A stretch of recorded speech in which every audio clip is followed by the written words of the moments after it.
देखिए, ईश्वर एक है। एक ही है जो ये सारी सृष्टि को चला रहा है और हम में से किसी ने उसे देखा नहीं। ना मैंने, ना आपने, ना हमने जिसे सुना है उन लोगों ने, किसी ने ईश्वर को देखा नहीं है। और ज़रूरी बात ये बताऊं कि ईश्वर ने शायद ही कोई किताब खुद लिखी होगी। ये सारी किताबें जो हम पढ़ते हैं, जो भी चीज़ें हमको बताई जाती हैं, वो इंसानों द्वारा रची हुई है। उसका सबसे बड़ा कारण ये है कि ईश्वर की भाषा हम समझ नहीं पाते। क्योंकि अगर वाकई में हम उस ईश्वर की भाषा समझते जिसने ये सारी सृष्टि बनाई है, तो आज ये जितना लड़ाई झगड़ा मारकाट ये सब है, ये सब नहीं होता अगर हम वाकई में उस ईश्वर की भाषा को समझ पाते। देखिए, मेरे हिसाब से हम जो भी चीज़ें सोचते हैं तो उसको एक हम आकार दे देते हैं। तो हर इंसान ने उस ईश्वर को अपने हिसाब से जाना, अपने हिसाब से माना, अपने हिसाब से उसे एक आकार दिया। किसी ने उसको पुरुष समझा, किसी ने उसको माता समझा, किसी ने उसे कुछ समझा, किसी ने उसे दोस्त समझा, किसी ने उसको भाई समझा, और उस हिसाब से उसको एक रूप गढ़ दिया। और रूप गढ़ने के बाद उसकी पूजा करना शुरू कर दिया, उसको मानना शुरू कर दिया। तो ईश्वर तो एक ही है। हम उसे अलग अलग नाम से जानते हैं, अलग अलग धर्मों से जानते हैं, अलग अलग रूप में जानते हैं, अलग अलग किस्मों से जानते हैं, लेकिन वो ईश्वर एक ही है। उसका सिर्फ एक ही भाषा है और वो है प्रेम। पर मुझे ये कहते हुए बड़ा अफसोस होता है कि मैं जितने सारे लोगों से मिलता हूँ, जितने सारे लोगों को देखा है मैंने, उनमें से काफ़ी सारे लोग जो हैं, उनके जीवन में से ईश्वर का प्रेम जो है वो जा चुका है। जो बचा है वो या तो डर है और या तो लोभ है। तो डर और लोभ होने की वजह से ही हम एक दूसरे के प्रति जो है ईर्ष्या ज़्यादा रखना शुरू कर दिए हैं। तो जब हम ईश्वर सारे जगह पे ईश्वर जो है वो प्रेम सिखाता है, तो फिर हमारे अंदर ही ईर्ष्या कहाँ से आई? जब हर किताब में यही लिखा है, हर धर्म में यही लिखा है, सबकी भाषा यही है, सब प्रेम से जीना चाहते हैं और सबके सारे किताबों में यही लिखा है, तो फिर हमारे अंदर इतनी ईर्ष्या कहाँ से आ गई? जाहिर सी बात है, वो किताब पढ़ के तो नहीं आई होगी, बिल्कुल नहीं आई होगी। देखिए, मैं एक चीज़ आज आप सबको बताना चाहता हूँ। हो सकता है कि मेरी बात कई लोगों को बुरी लगे या कई लोगों को अच्छी लगे, वो आप लोगों के ऊपर है, आपकी जैसी इच्छा है आप उस चीज़ को समझिएगा। लेकिन मैं एक चीज़ समझता हूँ कि अगर मैं किसी से प्रेम करता हूँ, मैं उस ईश्वर की बात कर रहा हूँ, अगर मैं किसी से प्रेम कर रहा हूँ तो उस प्रेम को मैं अपने दिल में रखूँगा। मैं उसका प्रचार नहीं करूँगा कि ये देखो मैं इससे प्रेम करता हूँ, तुम भी उससे प्रेम करो।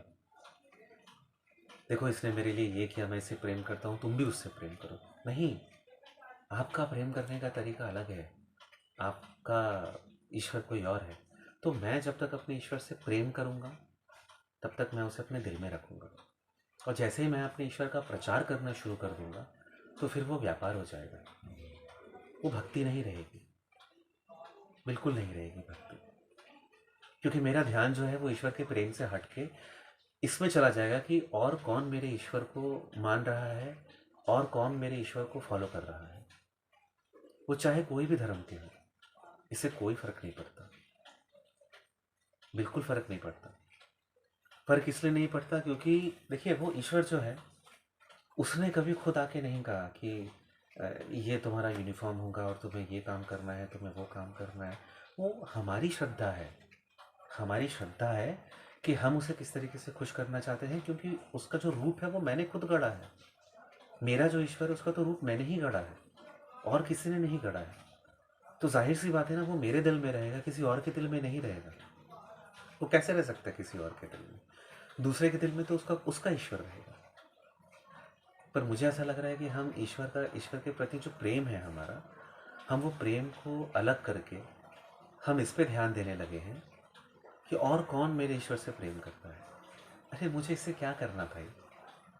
अगर मैं ये काम करूँगा कि और कौन इससे मेरे ईश्वर से प्रेम कर रहा है, तो फिर मेरा प्रेम कम नहीं हो जाएगा, मेरा ध्यान कम नहीं हो जाएगा।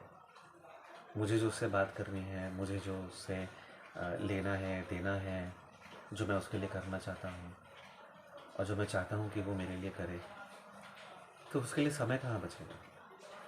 और दूसरी बात जो मैंने देखा है कि आजकल लोग जितना अपने ईश्वर से प्रेम करते हैं, जो थोड़ा बहुत अगर प्रेम बचा है, तो लोग जो अपने ईश्वर से प्रेम करते हैं उससे कहीं ज़्यादा नफ़रत उनको दूसरे के ईश्वर से है।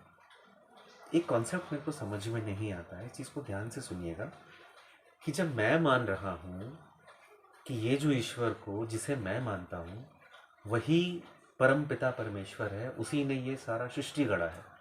मैं हर धर्म की बात कर रहा हूँ।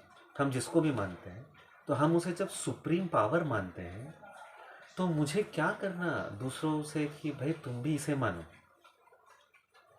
क्या करना उससे। क्योंकि मैं खुद ज़मीन पे उतर रहा हूँ और दूसरों से लड़ रहा हूँ कि नहीं वही सुप्रीम पावर है, तो कहीं ना कहीं मेरे अंदर ये जो विश्वास है कि वही सुप्रीम पावर है, उसमें क्वेश्चन खड़ा हो जाता है, एक सवाल खड़ा हो जाता है।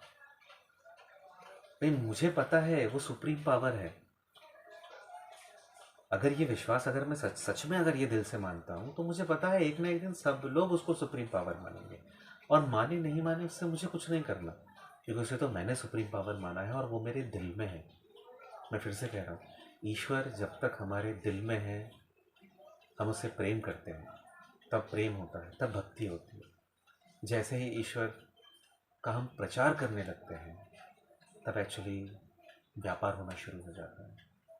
ना भक्ति रहती है, ना प्रेम रहता है, सिर्फ सिर्फ जो रहता है व्यापार, रहता है लोभ। इन दोनों के अलावा और कुछ भी नहीं रहता। तो मेरी आप सारे लोगों से गुजारिश है कि ये जो अपने अपने ईश्वर के नाम पे हम लड़ाइयाँ करते हैं, दंगे करते हैं, दूसरों को नीचा दिखाने की कोशिश करते हैं, तो हमारे ईश्वर ने कभी नहीं कहा, किसी किताब में ऐसा नहीं लिखा है, किसी धर्म की किताब में ऐसा नहीं लिखा है। और अगर हम ऐसा सीख रहे हैं, अगर हम दूसरों से नफ़रत करना सीख रहे हैं, तो मुझे लगता है कि इस वक्त हमें अपना गुरु बदल देना चाहिए।